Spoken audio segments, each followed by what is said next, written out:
जळगाव जिल्ह्यात आधीच अवकाळीने शेतकरी हवालदिल असताना आता तूर उत्पादक शेतकऱ्यांवर देखील दुसरं संकट ओढवलेलं आहे। एकंदरीत तूर पिकावर कीटकजन्य रोगाचा प्रादुर्भाव सध्या तुरीवर आलेला आहे। सध्या आपण शेतामध्ये आहोत।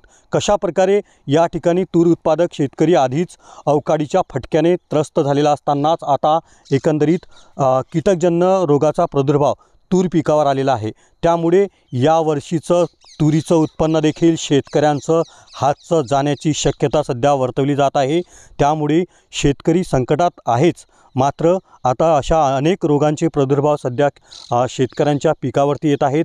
शेतकऱ्यांनी आधीच शेतातील कपाशी पीक देखील उपटून फेकलेले आहे आणि आता तूर पिकावर अशा प्रकारे रोगाचे प्रादुर्भाव येत असेल तर कशा प्रकारे शेतकरी हवालदिल असेल हे सांगणं देखील अत्यंत हवालदिल आहे। त्यामुळे एकंदरीत हातचं उत्पन्न देखील जाणार आहे आणि येणारं उत्पन्न देखील घटणार आहे अशी शक्यता सध्या उद्भवलेली आहे। कृषी विभागाने देखील या संदर्भात उपाययोजना करण्याची मागणी सध्या शेतकरी वर्गाकडून केली जात आहे। रवी गोरेसह मंगेश ढोले, TVN मराठी, मुक्ताईनगर, जळगाव।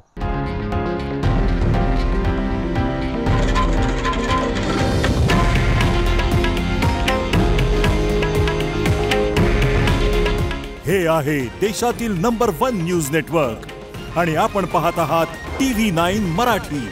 काळजी तुमची, हित महाराष्ट्राचं।